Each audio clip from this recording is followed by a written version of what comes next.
Watch and be on guard against avarice, says the Lord. What is avarice?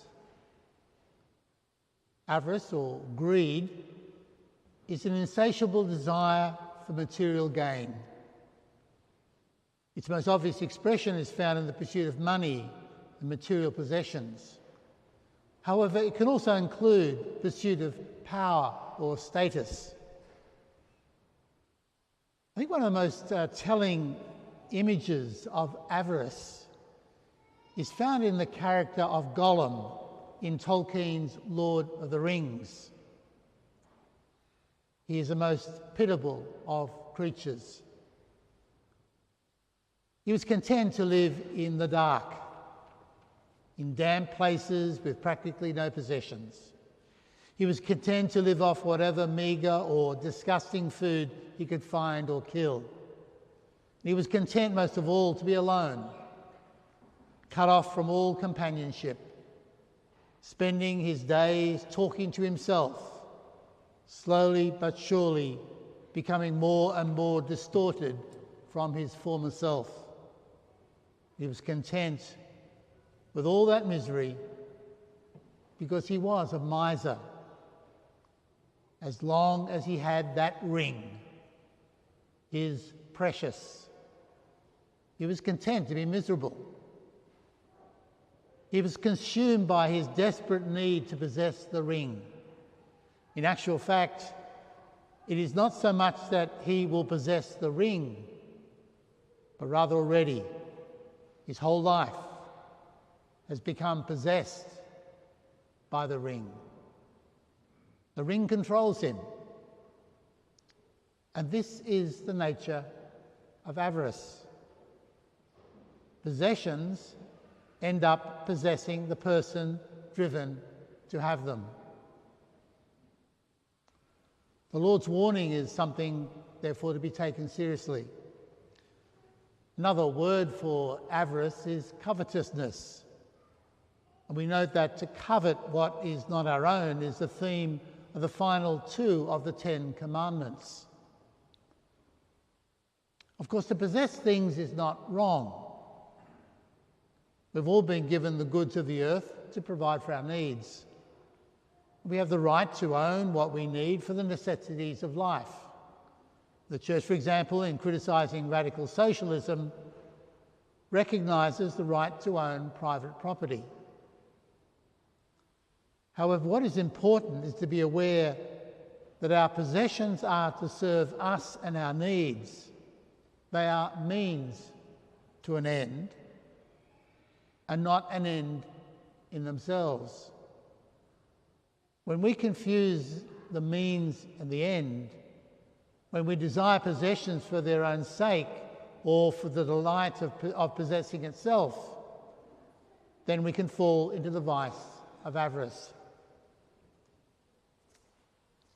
The rich man in the Lord's parable given to us in the Gospel today does precisely this. Having plenty, he now orients his life around his possessions. His own words reveal his state of mind and heart when he says, "And I will say to my soul, Soul, you have ample goods laid up for many years. Take your ease, eat, drink, and be merry." It's interesting that the Lord uses the word soul. In actual fact, this decision of his just to enjoy life is precisely bringing about the death of his soul. Avarice is primarily a disposition of the heart. So as in Gollum's case, once one does not need many possessions in order to be greedy. Like all the vices, it knows no socio-economic boundaries.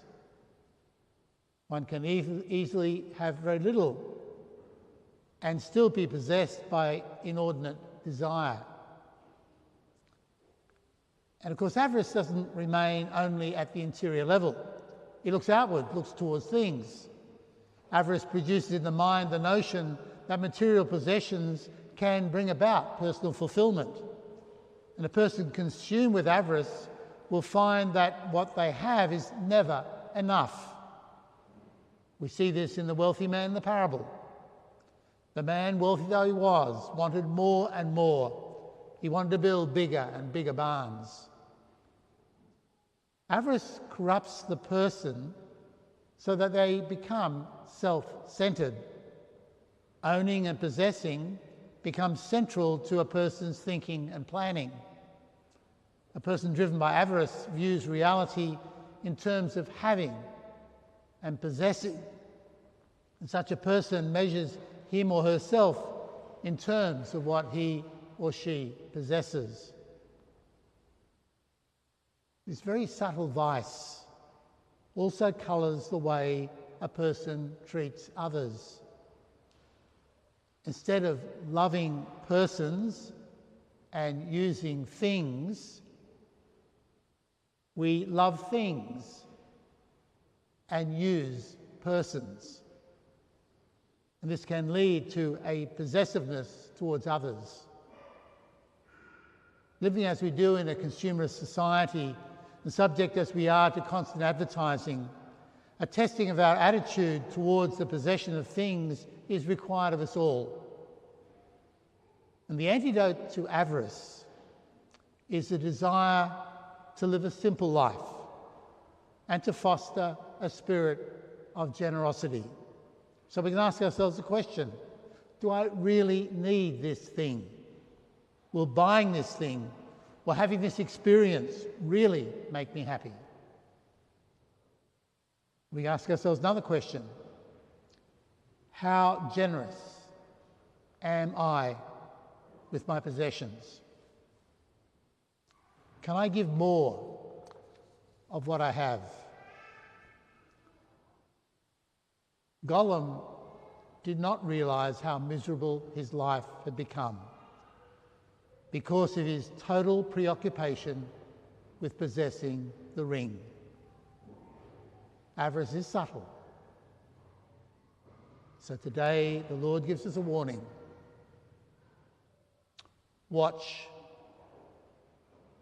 and be on your guard against avarice.